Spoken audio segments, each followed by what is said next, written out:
Kita sering merasa tidak cukup, meskipun sudah memiliki banyak. Perasaan ini muncul berulang kali, seperti ada kekosongan yang tak terisi oleh materi apapun.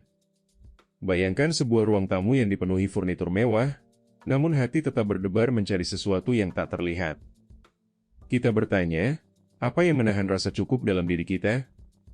Jawabannya terletak pada pola yang bekerja di balik kesadaran, yang menggerakkan emosi dan mengubah cara kita menilai pencapaian. Mari kita jelajahi lebih dalam, bagaimana pola ini bekerja dan apa yang memicunya, agar kita dapat memahami diri kita sendiri dengan lebih baik. Namun di balik angka tersebut, otak manusia memiliki mekanisme yang secara otomatis menurunkan rasa puas setelah pengalaman menyenangkan berulang kali.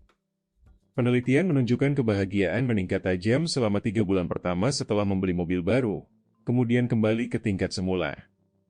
Mekanisme ini menyerupai treadmill yang terus berputar, membuat pencapaian material terasa singkat. Karena adaptasi ini, keinginan untuk memiliki lebih banyak muncul tanpa henti.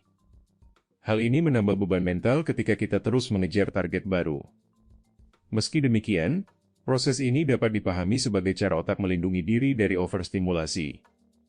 Apa yang terjadi ketika persepsi sosial menambah tekanan pada adaptasi tersebut?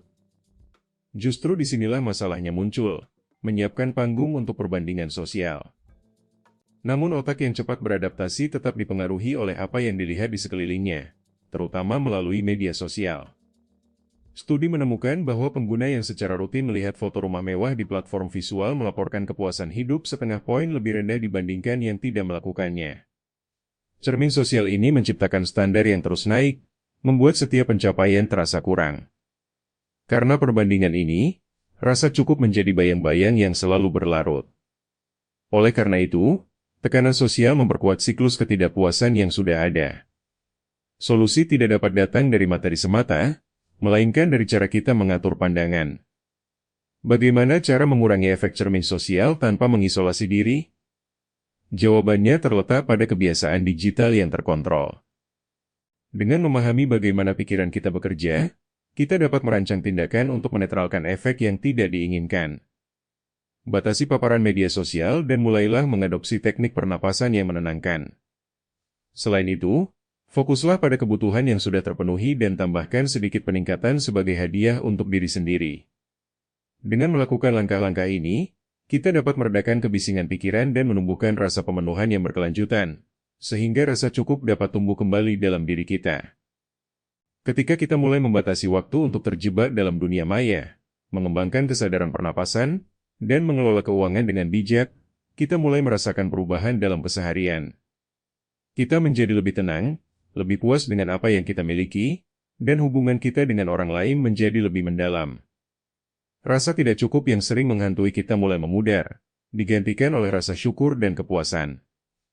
Dengan mengadopsi pendekatan ini, kita tidak hanya memperbaiki diri sendiri, tapi juga berkontribusi pada masyarakat yang lebih harmonis dan penuh makna. Akhirnya, 3 pilar utama yang kita temukan meliputi adaptasi otak yang cepat menurunkan kepuasan, tekanan perbandingan sosial yang memperparah rasa tidak cukup, serta 3 praktik sederhana yang dapat memulihkan rasa cukup. Mengingat fakta bahwa kota yang mengadopsi indeks kesejahteraan melaporkan peningkatan kebahagiaan rata-rata 1 poin dalam 2 tahun, jelas bahwa perubahan pribadi dapat bergeser menjadi perubahan kolektif. Kami mengundang Anda menuliskan satu kebiasaan yang ingin Anda ubah di kolom komentar, sebagai langkah pertama menuju komunitas yang lebih sadar. Di video berikutnya, kami akan menelusuri bagaimana suara kolektif cukup dapat memengaruhi kebijakan kesejahteraan nasional. Jangan lewatkan kesempatan untuk menjadi bagian dari transformasi yang lebih luas, karena rasa cukup bukan sekadar mimpi, melainkan potensi yang dapat kita wujudkan bersama.